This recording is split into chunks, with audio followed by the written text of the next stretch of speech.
வணக்கம் முத்துக்குமார். நம்ம தமிழ் சாட் சேனலை சப்ஸ்கிரைப் பண்ணுற அனைவருக்கும் என்னுடைய மனமார்ந்த நன்றி. எல்லாரும் வந்து டிஸ்க்ளைமர் அண்டர்ஸ்டாண்ட் பண்ணிக்கோங்க. நம்ம சேனலில் கொடுக்குற அனைத்து தகவலும் ஒன்லி ஃபார் எஜுகேஷன் மட்டும்தான். இதில் எதுவும் ரெக்கமெண்டேஷன்ஸ் கிடையாது. So before investing consult your SEBI registered financial adviser. சரி, இப்போ வந்து பார்த்திங்கன்னா நம்ம வந்து பார்க்க போகிற விஷயம் என்னென்னா, நாளைய பங்குச்சந்தைக்கு தேவையான தகவல்கள். அதில் நீங்கள் ஃபஸ்ட்டு கவனிக்க வேண்டியது பார்த்தீங்கன்னா, நமக்கு மே 1 வந்து மகாராஷ்டிரா டே, மார்க்கெட் வந்து லீவு. இப்போ பார்த்தீங்கன்னா உங்களுக்கே தெரியும், 1ஆம் தேதி மே வந்து ஃப்ரைடே. ஓகேவா? அதனால் நாளைக்கு ட்ரேட் பண்ணுறவங்க கொஞ்சம் அதுக்கு அடுத்த நாள் லீவு அப்படிங்கிறத ஞாபகத்தில் வச்சுக்கிட்டு நீங்கள் வந்து மார்க்கெட்டில் இன்வால்வ் ஆகணும்.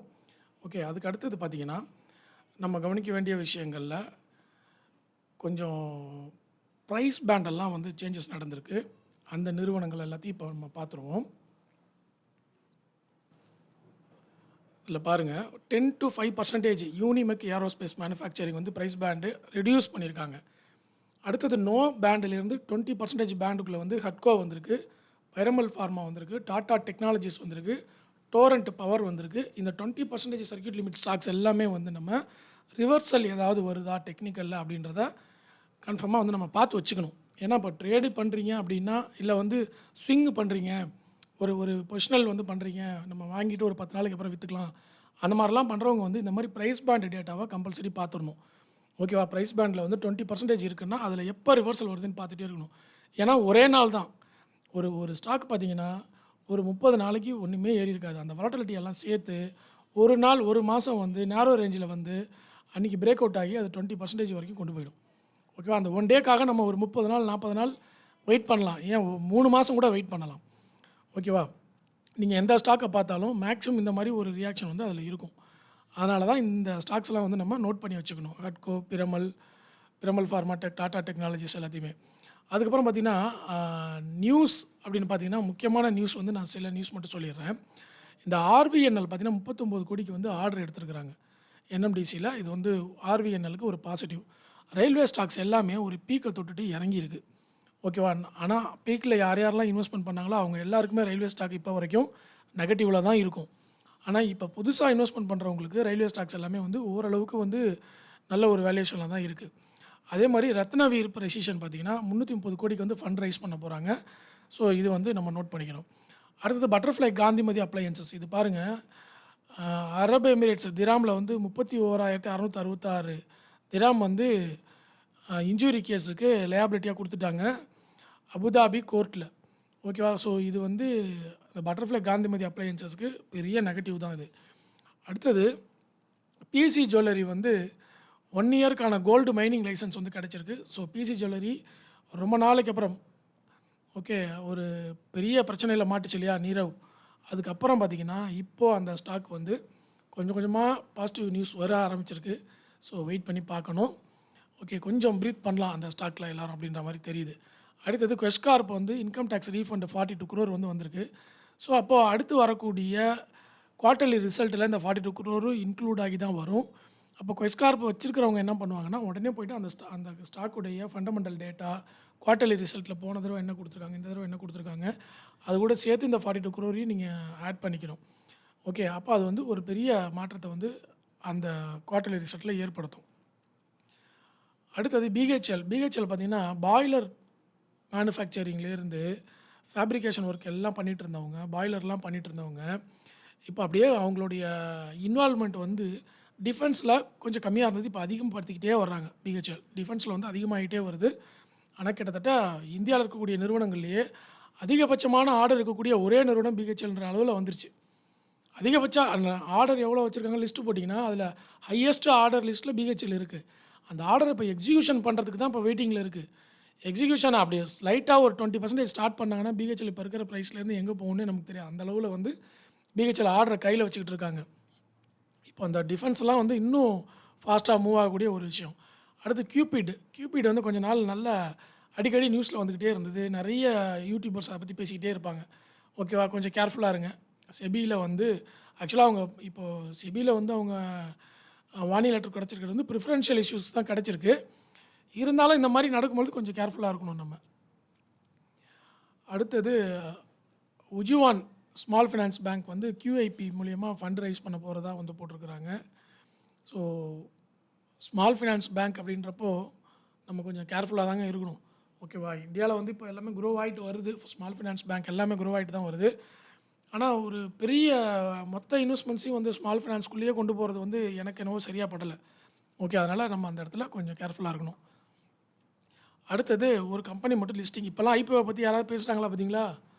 யாரும் பேச மாட்டாங்க. ஏன்னா ஐபிஓ எல்லாருக்கும் போர் அடிச்சு போச்சு, வேறு ஒன்றும் இல்லை. அப்படியே கொஞ்சம் கொஞ்சமாக ஐபிஓவே மறந்துடுவாங்க. அதுக்கப்புறம் வரக்கூடிய ஐபிஓவில் தான் நம்ம இன்வெஸ்ட்மெண்ட் பண்ணணும். ஓகே, எல்லாரும் விட்டுட்டு ஓடிடுவாங்க. அதுக்கப்புறம் தான் நம்ம உள்ளே நுழையணும், நம்ம ஸ்ட்ராங்காக இருக்கணும். சைட்டஸ் டிரான்ஸ்நெட் இன்வெஸ்ட்மெண்ட் ட்ரஸ்ட்னு ஒரு ஐபிஓ கம்பெனி.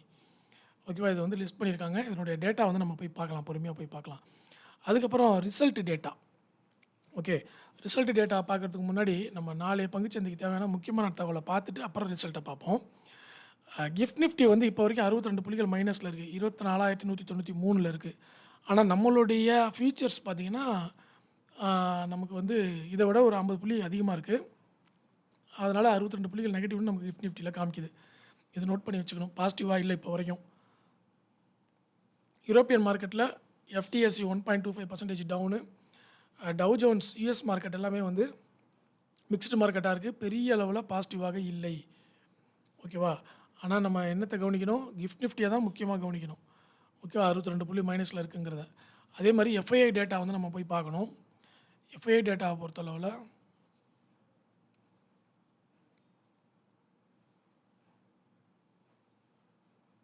எஃப்ஐஐ டேட்டா வந்து நம்ம டெலிகிராமில் இப்போ நான் அப்டேட் பண்ணிட்டேன். நீங்கள் டெலிகிராமில் போய்ட்டு செக் பண்ணி பார்த்துக்கலாம்.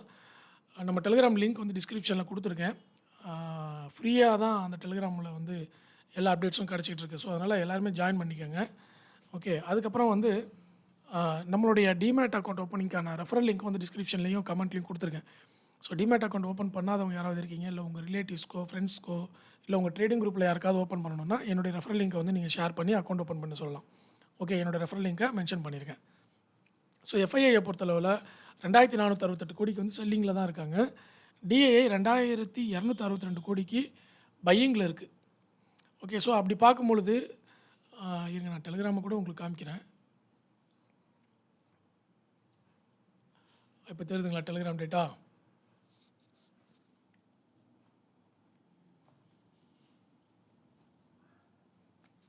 இது டெலிகிராமில் போஸ்ட் பண்ணியிருக்கேன். ஓகேங்களா? ஸோ எஃப்ஐஐ வந்து செல் பண்ணியிருக்காங்க, டிஐ பை பண்ணியிருக்காங்க. ஸோ நெட்டு பார்த்திங்கன்னா 206 கோடிக்கு வந்து நெட் செல்லு தான் வந்து நடந்திருக்கு. ஓகே, அடுத்தது இப்போ ரிசல்ட் டேட்டா பார்த்துருவோம். ரிசல்ட்டை பொறுத்தளவில் ஏடபிள்யூஎல் அக்ரி பார்த்திங்கன்னா ரெவின்யூ வந்து 17% அப்பாக இருக்குது. நெட் ப்ராஃபிட் வந்து 53% அப்பாக இருக்குது. ஸோ நல்லா கவனிக்க வேண்டிய ஒரு முக்கியமான ரிசல்ட்டு. அடுத்தது பந்தன் பேங்க் நெட் ப்ராஃபிட் வந்து 68% இன்க்ரீஸ் ஆகிருக்குங்க. நல்லா கவனிக்கணும் இந்த ஸ்டாக்கெல்லாம். நெட் ப்ராஃபிட் இன்க்ரீஸ் ஆகிருக்கிற ஸ்டாக். அதனால தான் மார்க்கெட் அப்பாகும்போது இன்றைக்கி காலையில் வீடியோ போட்டிருந்தோம் பார்த்தீங்களா, ஏர்னிங் சீசனில் வந்து கொஞ்சம் பாசிட்டிவாக மாறி இருக்குது அப்படின்னு சொல்லிட்டு. ஸோ இந்த மாதிரி ரிசல்ட் கொடுக்கும்போது மார்க்கெட்டு புல்லிஷ் மோடுக்கு திரும்பும். அடுத்து Motherson Sumi net profit 1.4% அப்பாக இருக்குது. ரெவின்யூ வந்து 32% வந்து ஏற்றம் கொடுத்துருக்குறாங்க. ஃபெட்ரல் பேங்க் வந்து நெட் ப்ராஃபிட்டு 40% வரைக்கும் இன்க்ரீஸ் பண்ணியிருக்காங்க. நல்ல ஒரு ரிசல்ட்டுங்க ஃபெட்ரல் பேங்க்கு. Fed Bank financial services. அடுத்தது சனோஃபி நெட் ப்ராஃபிட் வந்து 35% வந்து இன்க்ரீஸ் ஆகிருக்கு. ரெவின்யூவும் 32% இன்க்ரீஸ் ஆகிருக்கு. க்ரீன் ப்ளை இண்டஸ்ட்ரீஸ் இதுவும் பார்த்திங்கன்னா இயர் ஆன் இயரில் 86% இன்க்ரீஸ் ஆகிருக்கு. ரெவின்யூ 19.6% இன்க்ரீஸ் ஆகிருக்கு. ரிசல்ட் படிக்கும்போது கம்பல்சரி இந்த ப்ராக்கெட்டில் இருக்கக்கூடிய எல்லா விஷயத்தையும் நீங்கள் பார்க்கணும். இந்த இடத்துல எல்லா கம்பெனிலும் இயர் ஆன் இயர்னு போட்டுகிட்டே வருவாங்க. டக்குன்னு ஒரு கம்பெனியில் பார்த்தீங்கன்னா ஒய்ஓஒய் மென்ஷன் பண்ணியிருக்க மாட்டாங்க. நீங்கள் என்ன நினச்சிப்பீங்க, எல்லாத்துலேயும் ஒய்ஓஒய் மென்ஷன் பண்ணியிருக்காங்கன்னு சொல்லிட்டு இயர் ஆன் இயர் நினச்சிக்குவீங்க. ஆனால் பார்த்தீங்கன்னா அது அப்படியே பாசிட்டிவ் ரிசல்ட்டை குவார்ட்டர் ஆன் குவார்ட்டரில் கம்பேர் பண்ணி நெகட்டிவ்னு போட்டுருவாங்க உங்களுக்கு. நம்ம நெகட்டிவ்னு நினச்சிக்கிட்டு இருப்போம். அடுத்த நாள் காலையில் பார்த்தீங்கன்னா அந்த ஸ்டாக் பிச்சுக்கிட்டு மேலே ஏறும். அதே மாதிரி பாசிட்டிவ்னு போட்டிருப்பாங்க கியூவில். அது பார்த்திங்கன்னா ஒய்ஓஒயில் நெகட்டிவாக இருக்கும். அந்த ஸ்டாக் பார்த்திங்கன்னா பாசிட்டிவ் நம்ம நினைப்போம், பார்த்திங்கன்னா காலைல இறங்கும். இன்றைக்கே பார்த்திங்கன்னா மாருதிலாம் பார்த்திங்கன்னா நெகட்டிவ் ரிசல்ட்டு நல்ல மார்க்கெட்டே ஏற்றி விட்டுச்சு மாருதி சுசுகி. அடுத்தது கோ டிஜிட் நெட் ப்ராஃபிட் 29.2% வந்து ஏற்றம் கொடுத்துருக்குறாங்க. சிஎட் நெட் ப்ராஃபிட் வந்து 99 கோடியிலேருந்து 244 கோடினா பெரிய அளவில் ஏற்றம். ரெவின்யூ 23% அப்பாக இருக்குது. ஸோ டிவிடெண்ட் வந்து 35 ரூபா வந்து அனௌன்ஸ்மெண்ட் பண்ணியிருக்காங்க சிஎட்டில். இந்த ஒரு ஸ்டாக்கால் என்ன ஆச்சுன்னா இன்றைக்கி ஆட்டோமொபைல் செக்டாரே வந்து மேலே ஏற ஆரம்பிச்சிருச்சு. அடுத்தது star health insurance net profit வந்து 51 கோடியிலேருந்து 111 கோடினா அப்படியே டபுள் ஆகிருக்கு. அடுத்து ஸ்கிப்பர் இது பாருங்கள், நெட் ப்ராஃபிட்டு 62% வந்து இன்க்ரீஸ் ஆயிருக்கு. Canara HSBC life net profit 8.2% increase ஆயிருக்கு. சனோஃபி இந்தியா நெட் ப்ராஃபிட் வந்து டவுன் 14%. இவ்வளோ நேரம் நெட் ப்ராஃபிட் அப்புன்னு பார்த்துட்டே வந்தோம். முதல் தடவையாக net profit down Sanofi India. Garden Reach building இன்றைக்கி வேறு லெவலில் ஏறிடுச்சு. Net profit 24% increase, revenue increase. Okay, மார்ஜினும் வந்து நீங்கள் பார்க்கணுங்க. ஏர்னிங் பிஃபோர் ஐடிடிஏ வந்து மார்ஜின் கொஞ்சம் செக் பண்ணிக்கிட்டே வரணும். நான் வந்து வெறும் நெட் ப்ராஃபிட்டு ரெவன்யூ சொல்கிறேன். பட் நீங்கள் ஹோல்டிங்கில் வச்சுருந்தீங்கன்னா எல்லாத்தையுமே செக் பண்ணணும். மார்ஜின் செக் பண்ணிக்கணும். ஓகேவா? ஏன்னா மார்ஜினும் ரொம்ப முக்கியம். அடுத்து 5 ஸ்டார் பிஸ்னஸ் அது பாருங்கள், நெட் ப்ராஃபிட் வந்து டவுன் ஆகிருக்கு. பிரிகேடு ஹோட்டல் நெட் ப்ராஃபிட் வந்து 23 crore versus 11 crore, so double ஆகிருக்கு. ஓரியன் சிமெண்ட்டு அப்படியே டபுள் ஆகிருக்கு. 27லேருந்து 54 கோடியாக மாறி இருக்குது ஓரியன் சிமெண்ட்டு நெட் ப்ராஃபிட்டு. அடுத்தது Piramal pharma loss, one time loss தான் காமிச்சிருக்காங்க. அப்போது பைரமல் ஃபார்மா இப்போ இறங்குச்சுன்னா அதை பயன்படுத்திக்கணும். நம்ம போன தடவை நியூ ஜென்னு ஒரு கம்பெனி பண்ணாங்க பார்த்தீங்களா, ஒன் டைம் பேமெண்ட்டை வச்சு கம்பெனி வந்து பெரிய நெட் ப்ராஃபிட் வந்து காமிக்கல. ஓகே, அதனால் ஸ்டாக் வந்து பெரிய அளவில் இறங்குச்சு. அது என்னென்னா ஒன் டைம் மட்டும்தான், அடுத்த தடவைலேருந்து அந்த மாதிரி ஆக போகிறதில்ல. அடுத்த தடவை இப்போ இறங்குறத பயன்படுத்தி நம்ம வாங்கி வச்சுக்கிட்டு அடுத்த தடவை வந்து நார்மல் ரிசல்ட் வரும்போதே நம்ம மேலே வந்துடலாம். ஸோ இதெல்லாம் வந்து நல்ல சில சூட்சமங்களை பயன்படுத்தணும். இந்த மாதிரி ஒன் டைம்னு போடும்போதே அதை வந்து நம்ம யூட்டிலைஸ் பண்ண முடியுமா அப்படின்னு செக் பண்ணணும். ஓகே, ஸோ இதெல்லாம் வந்து ரிசல்ட் கொடுத்துருக்குறாங்க. அடுத்தது இன்றைக்கான டேட்டாவில் பார்த்தீங்கன்னா சில்வர் வந்து 1.64% வந்து எம்சிஎக்ஸில் ஏற்றம் கொடுத்துருந்தது. நிஃப்டி வந்து 181 புள்ளிகள் வந்து இன்றைக்கி ஏற்றம் கொடுத்துருந்தது. ஆனால் காலையில் 330 புள்ளிகள் வரைக்கும் நிஃப்டி ஏற்றத்தில் இருந்தது. அதுக்கப்புறம் 181 புள்ளிகள் போச்சு. நிஃப்டியை பொறுத்தளவில் ஆல்ரெடி நான் சொல்லியிருக்கிறேன், இண்டெக்ஸில் ஒரு 5th வேவ் அப்படின்னு சொல்லியிருக்கிறாங்க. அது மட்டும் நான் வந்து உங்களுக்கு காட்டுறேன். இப்போது நீங்கள் சார்ட்டு பார்க்குறீங்க இல்லையா, இப்படி தான் வந்து ஒரு நியூஸ் சேனலில் ஒரு பெரிய அனலிஸ்ட் வந்து ஷேர் பண்ணியிருந்தாங்க. ஒரு ப்ரோக்கரேஜ் கம்பெனியோடைய பெரிய அனலிஸ்ட்டு 1 2 3 4 வரைக்கும் வந்திருக்கு. இந்த இடத்துல வந்து நமக்கு ரீட்ரேஸ்மெண்ட் நடந்திருக்கு கரெக்டாக. ஸோ 5th வேவ் வரணும். அந்த 5th வேவ் வந்தால் 22,000 வரைக்கும் போகிறதுக்கான வாய்ப்பு இருக்குது அப்படின்ற மாதிரி அவங்க கொடுத்துருந்தாங்க. அந்த மாதிரி இப்போ ஆனால் ஆல் ஓவராக பார்க்கும்பொழுது நமக்கு இது எங்கே இருக்குன்னா, சில பேர் வந்து அந்த கோவிட்டுக்கு அப்புறம் நீங்கள் மந்த்லி சார்ட்டாக கன்வெர்ட் பண்ணிங்கன்னா உங்களுக்கு தெரியும்.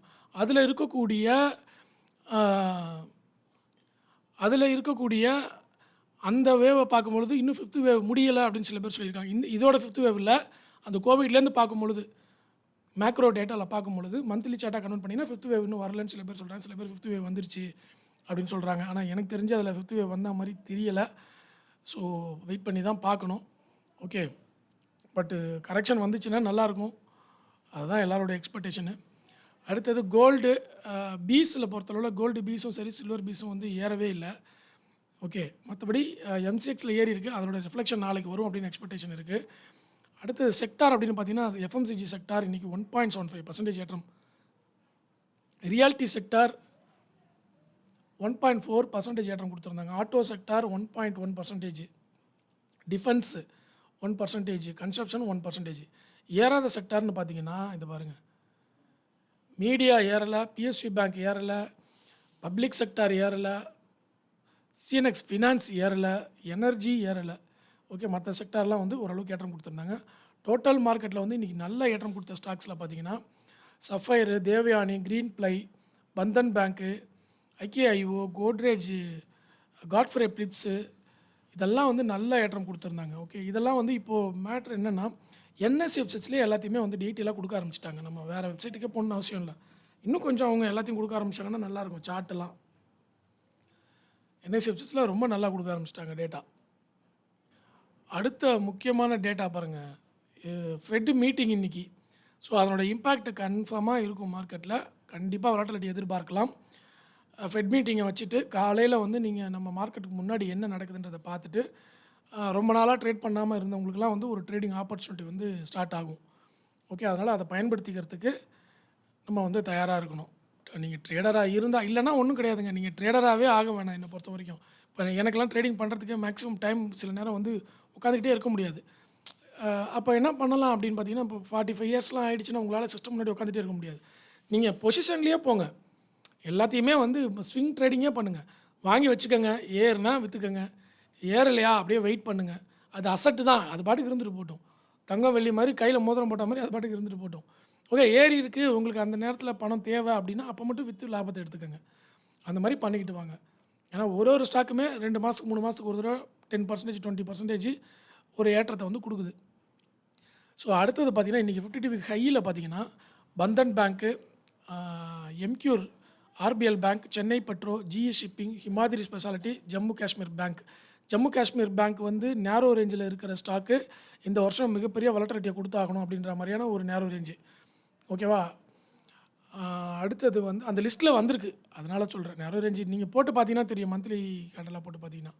ஏன்னா என்னுடைய ரேடார்ல இருந்த ஸ்டாக்கு நான் அப்புறமா அந்த போன மாசம் அந்த ட்ரம்ப் பண்ண வேலையால எல்லாத்தையும் குவிட் பண்ணிட்டு வெளிய வந்துட்டு திருப்பியும் அத கரெக்ஷன் பண்றேன்ற வேலையில போயிடுச்சு அது. ஓகே. ஆனா ஜம்மு காஷ்மீர நான் ரேடார்லயே வச்சிருந்தேன். விட்டுட்டேன். பட் ஞாபகம் வந்துச்சு டக்குனு இத பார்த்தோனே. இது வந்து நேரோ ரேஞ்ச் ஸ்டாக்குன்னு. அடுத்தது டாப் லூசர்ஸ்ல பார்த்தீங்கன்னா, Suven pharma, NTPC green energy, Jindal Saw, trans and rectifier, JSW infrastructure, India cements இதெல்லாம் 4% இறங்கியிருக்கு எல்லாமே.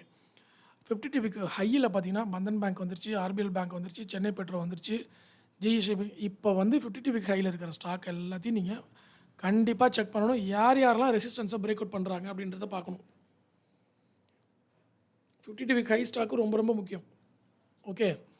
இந்த ஸ்டாக்ஸ் லிஸ்ட் எல்லாத்தையும் அப்படியே நீங்க பார்த்துறணும். 50 டு வீக் லோல HCL டெக்னாலஜிஸ் வந்திருக்கு. இத வந்து நீண்ட கால முதலீடு அக்யூமுலேட் பண்றவங்கலாம் இத பார்ப்பாங்க. சரிங்களா?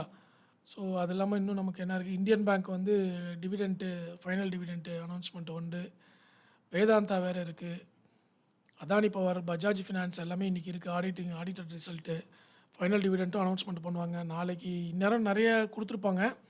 நாளைக்கு வந்து எல்லா டேட்டாவும் எனக்கு கம்ப்ளீட்டா கிடைச்சிரும். அப்போ வந்து நான் உங்களுக்கு எல்லாத்தையும் கம்ப்ளீட்டா சொல்லிடுறேன். இன்னைக்கோட ரிசல்ட் டேட்டாவ. ஓகே. இப்போ ஆல்ரெடி வந்து 16 மினிட்ஸ் ஆயிடுச்சு. ஸோ இம்பார்ட்டன்ட் டேட்டா எல்லாத்தையும் கவர் பண்ணிட்டோம். 50 week low, 50 week high, top gainers, top losers, FII data, DII data, GIFT Nifty, global market, அதுக்கப்புறம் ஸ்டாக் ரிசல்ட்ஸு, அதுக்கப்புறம் ஸ்டாக் நியூஸ், அதுக்கப்புறம் பிரைஸ் பேண்டு. ஸோ கிட்டத்தட்ட 11 டேட்டாவ வந்து நம்ம பார்த்துருக்கோம். பயனுள்ளதா இருந்ததுன்னா கண்டிப்பா லைக், கமெண்ட், சப்ஸ்கிரைப் பண்ணிடுங்க. அதுக்கப்புறம் வந்து அந்த டிமேட் அக்கவுண்ட் லிங்க்கையும் வந்து பயன்படுத்திக்கங்க. நன்றி, வணக்கம்.